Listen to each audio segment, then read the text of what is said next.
The 6.5 is on the road at Ignite 2023. And Dan, we are talking about some of our most favoritist topics here, which of course is AI, which is data, and what customers are doing with all of this magic. How are you, my friend? Yeah, it's good to be here. Microsoft Ignite is the big Microsoft marquee event each and every year. And for the 6.5, we love being on the ground, whether that's physically or virtually, to talk about what's going on. It's been a huge year with all of the momentum for not just AI, but really generative AI, which is changing the conversations. Many businesses rethinking how they're going to go to market, thinking about how they're going to staff, thinking about how they're going to go through their workflows and how they drive future versions of their go to market strategies. It's going to come down to differentiating with technology, differentiating with AI, Pat. And Microsoft has been at the forefront of this discussion. You and I on the record many times now talking about how well Microsoft has done getting out in front, having a great story to tell, and of course, helping the market understand how this is a good business, not just for Microsoft, but for the customers that Microsoft serves. That's right. Customers want to know what are the advantages, what are the disadvantages of folks. And I think they're looking for real world examples, right? Maybe somebody in their own industry. But without further ado, let me introduce Eric and Ross. First time on the 6.5. Welcome. Thanks for having us. For having us. Great to be here. And like Dan said, whether it's on the ground, virtually, I know that I just came off a video version of some Ignite activities, but it's great to be here. Thanks for coming on the show. Great. Of course. Very excited for Ignite. It's great to have you both, Eric and Ross. Let's start off with you, Eric. There is a lot to unpack. Clearly, it's going to be a big week, lots of announcements, whether it's talking to the business, talking to the developer, and more, that's becoming the same thing. The utilization and opportunities for AI is compelling. Microsoft's been innovating rapidly. We were on the ground, both Patrick and myself, all the way back in the very beginning of your OpenAI announcements. We've been with you through a number of events, most recently in New York, and now here at Ignite. I mean, give us the backgrounder here. What's kind of the ethos at Microsoft driving this wave? And then, of course, the approach that you're taking to helping businesses adopt AI. Yeah, sure. I mean, obviously, we've just been kind of astounded by the interest in what's happened over the last 12 to 18 months and the amount of customer interest and every business out there really working to figure out how can they participate and what are the things they need to do. And so Microsoft has really been focused on working with our customers in a couple of different areas. First off, we're building AI directly into our products. And so you saw that first with GitHub Copilot, which we announced, almost 2 years ago now, really helping developers become much more productive as they're building code and developing and all of that. And then we've really furthered that across the full product suite of Microsoft, with really the highlight being M365 Copilot, our big Copilot for business users to be able to really understand all of the things that they're doing, from their email to their documents to their calendars, to just be able to have conversations with an agent that's helping make you more productive on that. So the integration is a huge thing. But the other side is we know there are a lot of applications where customers are trying to build their own applications. And so we've created a full suite of tools, making it really simple for customers to just go to the Azure AI Studio and just integrate all of these different pieces together to build really compelling applications. And the third thing is we really know that every company out there is really focused on making sure they're doing this in a responsible way. They want to make sure that the AI reflects their brand, it reflects, their what they're trying to show to their users, and they want to make sure that they're doing it responsibly. And so we've brought a whole bunch of tools and integrated that directly into all of our services to make that simple for our customers. So those are the main things that we're focused on. But yeah, tremendous interest and excitement from customers really all across the spectrum.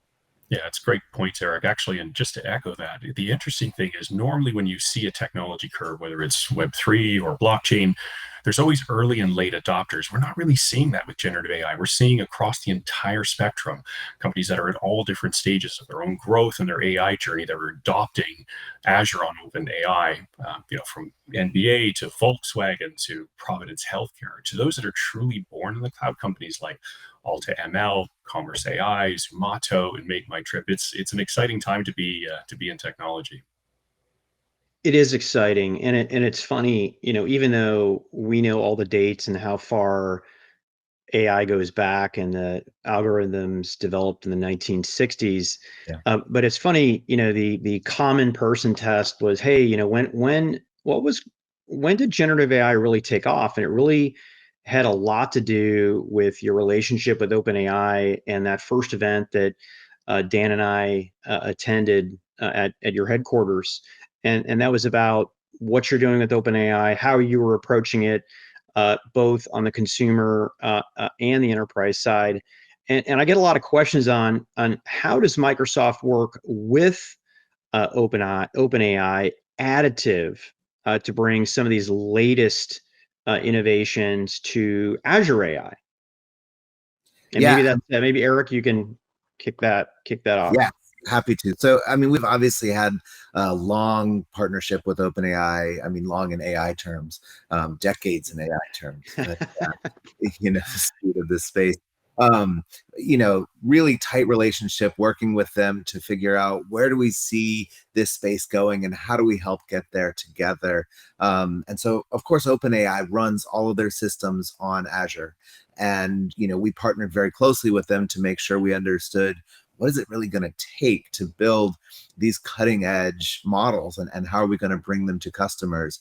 And so, even at OpenAI had their dev day last couple weeks ago, and Satya on stage talked about how we've really customized our infrastructure from the data center all the way down to the rack, the whole stack all the way through, to make sure it is fully optimized for AI.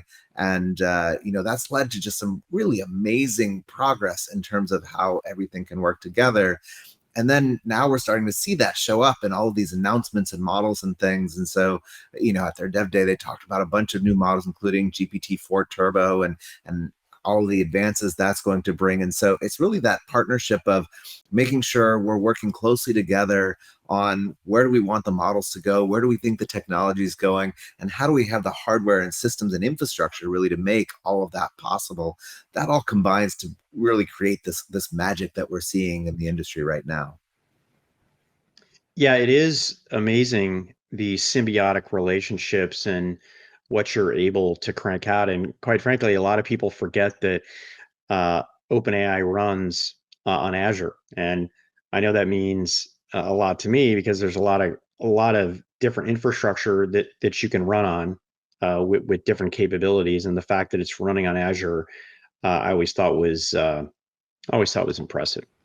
Yeah, and just to build on that, like we hear other companies coming to us and saying they need that same infrastructure because they're looking for how can they build the latest and greatest models. And virtually everyone who's trying to build cutting edge models is coming to talk to us because we've really thought through this infrastructure in a really deep way. Yeah, it's really evident too that the fast innovation for generative AI is going to happen in the cloud. And Pat and I are not cloud, we're not, deniers of the idea that hybrid and multi will be a very important fabric for most enterprises. But we've just realizing even companies with really um, long legacy of prem that have large customer bases on prem, and I'll let everybody out there kind of guess who we're talking about, but like they're pretty much saying you want our best features, our best generative capabilities, it's going to be built in the cloud. And so you find yourself in a really good position right now, Microsoft, to help companies with this. But hey, we're here for Ignite. So while we definitely love talking about what you're doing around AI, and I think that's been really a commitment from Satya through the entire organization from Microsoft to lead with AI this year. But as you're focused on the Azure OpenAI opportunity, what are some of the key announcements, Eric, that you have there? Yeah, a lot coming. So obviously we're following up the announcements from OpenAI's Dev Day. All of the things that they talked about, we're working to bring them into Azure. And so, the GPT-4 Turbo will be in public preview. The GPT-3.5 Turbo with 16K that's been updated in November, that'll be in GA. The GPT-4 Turbo with Vision, that'll be in preview. And so just getting all of these new models and capabilities into customers' hands so that they can go and build interesting applications with it. But on top of that, there's a whole bunch of work that we've been doing to make it simpler for users to develop these applications. These Gen AI applications, we've seen such rapid adoption because they're not that complicated to build. You have to sort of structure a few things together.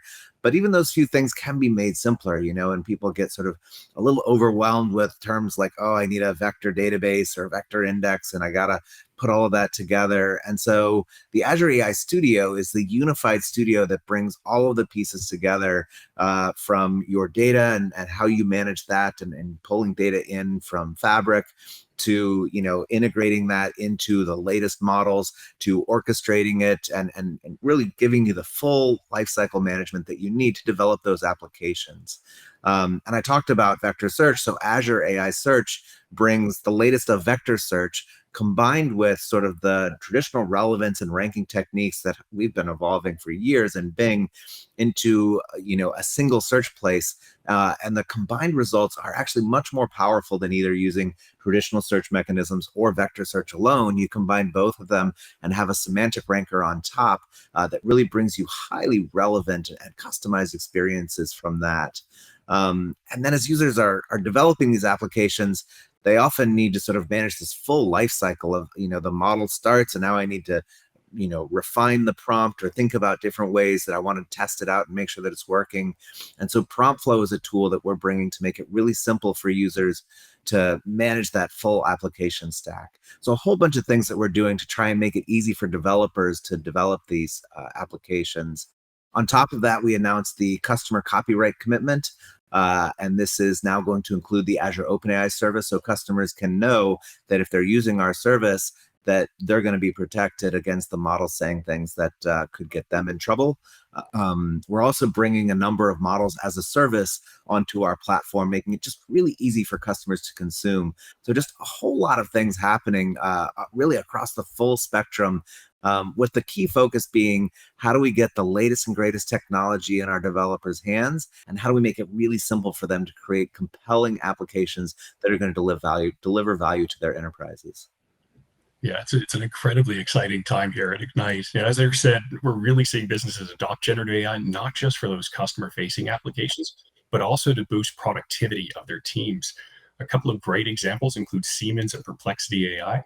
Siemens is improving manufacturing operations safety and reliability for its customers, and they do this by connecting shop floor workers using teams. They use predictive supply chain management to ensure on-time delivery, and they have preventative product defect detection through industrial AI.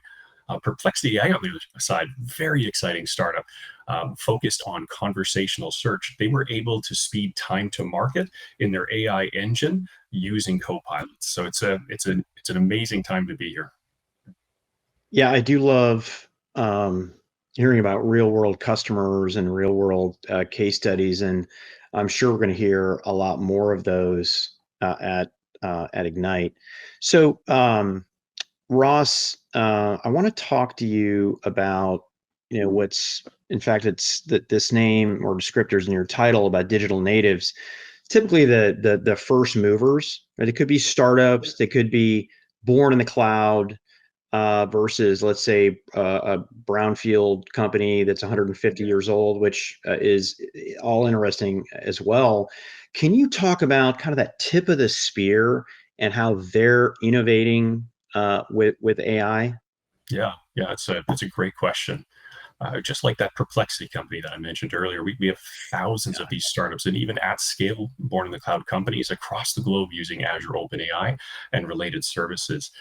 Customers are choosing Azure typically because of scale and security, but most importantly, because of the speed of innovation that they're able to deliver on the platform. We have customers driving innovation across all verticals. There's financial services, retail, healthcare, travel. Some of the exciting examples that we have, Alta ML, for example, are building a powerful AI tool to help firefighters in the government of Canada better predict and sustainably manage risks of wildfires, creating the potential to save millions in annual operating costs. Two other examples, Pangea Data as well as Beekeeper AI, are using the power of generative AI to improve patient outcomes and drive efficiencies in healthcare systems. Another one would be Commerce AI. They're leveraging generative AI to drive up to 30% productivity gains in support centers. So you're finding that it's not one example, but it's many examples across all industries. And those tip of the spear are really trying to find unique and compelling ways to use generative AI to drive innovation and disrupt the industries themselves. Ross, I'd been reading about some of the things that Microsoft's doing with Y Combinator. It's been offering, resources, virtual GPUs, free tier services. I recently had a call with another, venture arm of a big tech company. And, it's not just about the money anymore in these types of relationships. It's also about how are we an enabler? How does being part of our ecosystem give you advantages, whether that's the people it might connect to, the network, it could be the access to data, of course, technology systems, and mentorship. And I think after 2021, a lot of people realized after plenty of features got taken to market and now got torn back down that we're going to do it differently this time. I mean, talk a little bit about Microsoft's thought process around enabling and partnering with AI startups and how these startups could work and engage more closely with Microsoft. Absolutely. The Y Combinator announcement is obviously very, very exciting. You think about it, access to high-end GPU clusters is key to those companies trying to drive AI-based disruption. And if you think about the use cases by which you would develop on your generative AI, they're resource intensive and often very expensive. So by making AI infrastructure more available to startups, we believe we can help them accelerate on that journey. But even sort of stepping back and thinking about how Microsoft helps those startups get there, I mean, there's probably two programs that come front to mind. The first one is a program called Founders Hub. This is a program by which companies can register, and you'll gain access to everything from credits to education to some of the latest information on releases, as well as to access to some of those emerging technologies. Another program is called ISV Success. So for companies who have a developed solution, whether it be on generative AI or not, this enables them to put their solutions out onto our generally available marketplace to reach thousands upon thousands of customers they otherwise might not have, allowing them to turn their energies to doing what they do best, which is to continue to innovate and develop. Essentially, no matter where you are in your journey within generative AI, Microsoft has a program there to help you and to help you be successful finding an audience for it. This is a great conversation. And by the way, on the Y Combinator discussion, I mean, I see funny memes all over social media. Will work for GPU access. Won't we all? So some really fun ones. But it is just fun to see out there, and it's great to see that Azure has the capability to provide that. Because quite frankly, 10 years ago, when Microsoft was first getting into the cloud, they weren't the first movers who you would talk about, right? They were very established, very large customers, typically had their cadre of Windows Server on-prem, right? And I just find that fascinating, and to me, it shows to me the different lens to which we've looked at Azure over the time, in particular during this generative AI moment, how different that people are looking at Azure. So it's been a great conversation. I wanted to hit both of you with a kind of a final question here. We've seen just a blizzard of announcements, right? I would say since the beginning of last year. And it's one thing for those in the tech industry who eat and devour this, and I would say particularly easy for analysts like Dan and I, because it's our full-time job, right? To track it, measure it, but people have real jobs, right? They run businesses, they run IT, they run a department or something like that. How on earth do they keep up with this pace. And by the way, I think we also risk turning people off. That it's like, well, I'm going to wait. This is going way too fast. Y'all remember on the playgrounds? I don't. Some of you might be old enough where you get out and that thing is spinning around at light speed, and you had to time the right time to get onto this thing. Some people might be like, I'm not getting near that. That looks too dangerous. Anyways, very long question here, but maybe Eric, we'll start off with you. Yeah, sure. I mean, it's a question I get a lot from a lot of customers, and I love the merry-go-round analogy. It's been a while since I think the safety hazards. I don't see those I on think playgrounds. they banned them. I don't know if You're those right. exist anymore. But yeah, for as you're looking to jump on, I think the hey when is an important question. If you look at how Microsoft has approached this, we're all in. Every business is jumping on, and really, I mean, it really goes back to when we first saw GPT-4, such a challenge in every business unit. Come up with your plan for how this is going to transform your business, and that's led to this crazy string of announcements that we've had, and just this repivoting of the company around how can we take advantage of this. And so I think companies around the world are kind of seeing, hey, this is really important and I need to get out on this too.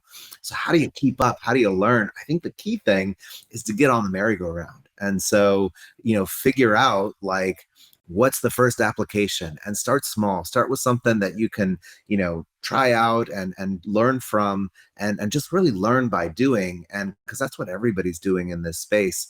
And just know that it's going to evolve and this stuff is changing. But if you're in the game and you start to figure out how this can work, can you leverage some of Microsoft's existing co-pilots? Can you build a small application of your own? And then you just learn and grow from that. And the companies I'm seeing most successful, that's the approach that they're taking, is start with something and then really grow out from there. Yeah, I have to echo what Eric said. So I've had the pleasure now of meeting more than 300 of our digital native partners over the last year. And the most recurring theme over and over again is just get started. You have to get onto that marigold. I personally wouldn't. I'm terrified of marigolds, but for the AI marigold, I'm all in. But it's absolutely right. Get in, and you'll find that as you continue to develop, as you continue to find your footing rather, you'll end up discovering what you need to know along the process. It's easier to get yourself dug in than it is to try and read about it. So, Well, Ross, I can be 301, and I can tell you we're building a intelligence data platform on top of Azure Open AI services. So we're actually using. We don't only talk about it as analysts. I always say it's very indicative of the technology we believe in by figuring out the real stuff that we use as analysts every single day. I won't go through the whole stack right now, but Pat alluded to earlier some of the things he's doing. So as you can see, definitely a fan. Um, Appreciate you both taking the time and spending a little bit of time with us here. We know Ignite is a really, really busy time, and a ton of exciting announcements here. So thank you so much for sharing. Congratulations on the progress so far. And you can be sure that both Patrick and myself, as analysts and as the 6.5, will be keeping an eye on all the things you're doing over there at Microsoft. great. Thanks so Thanks much so for much. having us. All right, everybody, hit that subscribe button. Join us for all of our 6.5 episodes. Look for Pat and I to cover Ignite more deeply on our weekly show. And of course, stay with us for all the content from all the leaders across the technology and industry space that come and join us here on the 6.5 every single week, year in and year out. But for this episode, for this show, for Patrick and myself, time to say goodbye. We'll see you all later.